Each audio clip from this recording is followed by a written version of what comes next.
ষষ্ঠবাৰৰ বাবে জয় হৈছে জালুকবাৰী সমষ্টিৰ পৰা ডক্টৰ হিমন্ত বিশ্ব শৰ্মা আৰু দ্বিতীয়বাৰৰ বাবে অসমৰ মুখ্যমন্ত্ৰী হ'বলৈ গৈ আছে আৰু আজি বিয়লিৰ ভাগতে ৰাজ্যপালক পূৰ্বৰ যি মন্ত্ৰীসভা বা মুখ্যমন্ত্ৰী পদৰ পৰা তেওঁ পদত্যাগৰ বাবে তেওঁ আবেদন জনাব আৰু তাৰপিছত পৰৱৰ্তী চৰকাৰৰ বাবে যি শপত গ্ৰহণৰ প্ৰক্ৰিয়া থাকে সেয়া হয়তো আৰম্ভ হ'ব আৰু এই মুহূৰ্তত মই মুখ্যমন্ত্ৰী ডক্টৰ হিমন্ত বিশ্ব শৰ্মাৰ বাসগৃহত উপস্থিত আছোঁ আৰু সেই ঘৰখনৰ পৰাই এই পৰিৱেশটো দেখুৱাইছোঁ য'ত মুখ্যমন্ত্ৰীৰ প্ৰতি অগাধ ভালপোৱা একাংশ অনুৰাগী সমৰ্থক বা তেওঁৰ অনুগত্যসকল এইদৰে বৰ্তমান আগবাঢ়ি আহিছে আহি মুখ্যমন্ত্ৰীক মৰম যাচিছে একোখনকৈ গামোচা আৰু একোটাকৈ চেলফি পোনপটীয়া সম্প্ৰচাৰ নিউজ 18 অসম নৰ্থ ইষ্টৰ দৰ্শকসকলক দেখুৱাইছোঁ মুখ্যমন্ত্ৰী ডক্টৰ হিমন্ত বিশ্ব শৰ্মাৰ বাসগৃহৰ পৰা য'ত অনুৰাগীসকলে তেওঁক একোখনকৈ ফুলান গামোচা আৰু ভৰি চুই সেৱা জনাইছে আশীৰ্বাদ বিচাৰিছে তেওঁৰ পৰা আৰু ৰাজ্যৰ দ্বিতীয়বাৰৰ বাবে মুখ্যমন্ত্ৰী হ'বলৈ গৈ আছে ডক্টৰ হিমন্ত বিশ্ব শৰ্মা চাওক আমি দেখিছোঁ যুৱ প্ৰজন্ম হওক বা জ্যেষ্ঠজন পুৰুষ মহিলা আটাইখিনি এইদৰে দেখিছোঁ তেওঁৰ ব্যস্ততা যোৱাকালি ফলাফল ওলোৱাৰ পিছতে তেওঁ বাজপেয়ী ভৱনলৈ গৈছে প্ৰাক্তন মুখ্যমন্ত্ৰী সৰ্বানন্দ সোণোৱালৰ সৈতে তেওঁ আলিংগন কৰাৰো দৃশ্য আমি দেখিবলৈ পাইছিলোঁ আৰু এই মুহূৰ্তত প্ৰভাস সিঙে এই মুহূৰ্তত দেখুৱাই আছে আমি মুখ্যমন্ত্ৰী ডক্টৰ হিমন্ত বিশ্ব শৰ্মাৰ বাসগৃহৰ পৰা এই ছবিখন দেখুৱাইছোঁ য'ত স্মৃতি বিশেষকৈ আজি 4 মে'ত ফলাফল আৰু 5 মে'ত তেওঁৰ ঘৰখনৰ ছবি এই মুহূৰ্তত দেখুৱাইছোঁ য'ত স্বতঃস্ফূৰ্ত এটা ভালপোৱা আলিংগন কৰাৰ দৃশ্য হাতে হাত মিলোৱাৰ ধৰণৰ এটা ছবি আৰু একোখনকৈ চেলফি এই স্মৃতি মোবাইলত একোখনকৈ ফটো একোটা ভিডিঅ' কৰি এই ধৰণৰ স্মৃতিসমূহ সজীৱ কৰি ৰখাৰে এটা পৰ্ব চলিছে এই মুহূৰ্তত আৰু ইয়াৰ পিছতে মুখ্যমন্ত্ৰীগৰাকীয়ে পোনে পোনে যাব ৰাজ্যপালৰ ওচৰলৈ ৰাজভৱনলৈ যাব গৈ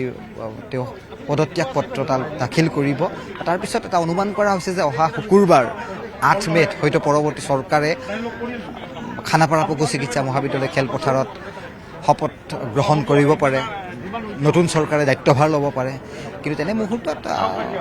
এই আজি ফলাফল ওলাল আৰু তাৰপিছত সেই ফলাফলৰ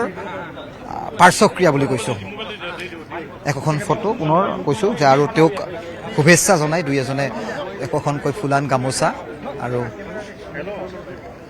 মৰম স্নেহ ভালপোৱা আমি দেখিছোঁ পুৰুষ মহিলা প্ৰতিটো প্ৰজন্ম সেয়াই মুখ্যমন্ত্ৰীগৰাকীৰ ভালপোৱাৰ যিখন ছবি আমি দেখিছোঁ আৰু তেওঁৰ যি প্ৰেডিকশ্যন যে 100 আসন পাব কি তাতকৈ উফৰি গৈ 102খন এইবাৰ NDA আসন লাভ কৰিবলৈ সক্ষম হ'ল গতিকে সেই ছবিৰ মাজতেই উৎফুল্লিত হৈছে উজনিৰ পৰা নামনিলৈকে আমি দেখিছোঁ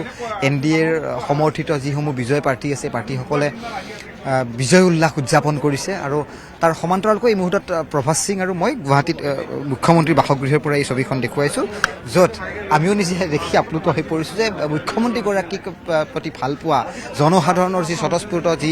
আৱেগ সেয়া কিন্তু এই মুহূৰ্তত ইয়াত প্ৰতিফলিত হৈছে আৰু যাৰ দৃশ্যাংশ এই মুহূৰ্তত আমি দিছপুৰৰ পৰা দেখুৱাই যাবলৈ গৈছোঁ আৰু এখন ফটোগ্ৰাফ লৈ অহা আমি দেখিছোঁ মুখ্যমন্ত্ৰীক তেওঁ হয়তো উপহাৰ দিব কি আছে দাদা ফটো এটা আছে ফটো লৈ আহিছে ক'ৰ পৰা আহিছে দাদা বাৰু চাওঁ আমি চাব বিচাৰিছোঁ মুখ্যমন্ত্ৰীগৰাকীক আশীৰ্বাদ দিবলৈ হয়তো ওম শান্তি প্ৰজাপিতা ব্ৰহ্মকুমাৰীৰ চেণ্টাৰৰ পৰা হয়তো আহিছে এবাৰ দেখুৱাব কেমেৰা এবাৰ চাব বিচাৰিছোঁ মুখ্যমন্ত্ৰীক উপহাৰ স্বৰূপে দিবলৈ এজন বিশেষ লোকে এই মুহূৰ্তত এখন ফটোগ্ৰাফ লৈ আহিছে গতিকে এয়া এই মুহূৰ্তত উপহাৰ মৰম ভালপোৱা স্নেহ কৃতজ্ঞতা বা সম্ভাষণ যিটো এটা পৰ্ব সেয়া এই মুহূৰ্তত দিছপুৰৰ মুখ্যমন্ত্ৰীৰ বাসগৃহৰ পৰা এই ছবিখন এই মুহূৰ্তত আমি পোনপটীয়াকৈ দেখুৱাইছোঁ